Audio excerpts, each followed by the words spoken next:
যুবকের সেজদা আল্লাহর আরশ কাইপা ওঠে।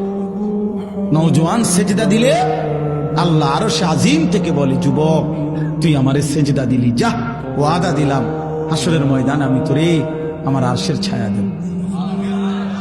বাহ বাহ, তোরে আমি পাশে বসাবো নওজোয়ান, তুই স্টেজে বইবি, স্টেজে বসবি, বাকিরা তাকায় দেখবে, বাপরে আমগো এলাকার হেতে দি বাদশাহ। আল্লাহ তৌফিক দান করুন। চলেন এই আয়াতগুলোর তর্জমা বলি, শুধু তর্জমা। আল্লাহ তাআলা বলেন, কাল্লা ইদা দুক্কাতিল আরদু দাক্কান দাক্কা।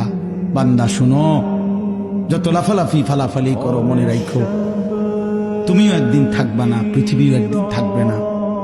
এই গোটা জমিন আমি আল্লাহ তাআলা চূর্ণ বিচূর্ণ করে ফেলব, সব শেষ করে ফেলব। আসমান জমিন চন্দ্র সূর্য সব শেষ করে ফেলব। হাসরের মাঠ কায়েম হবে। ওয়া রাব্বুক, আর তোমার রব, সমস্ত মানুষ দাঁড়িয়ে থাকবে হাসরের মাঠে। তোমার রব আল্লাহ হাসরের মাঠে আগমন করবেন।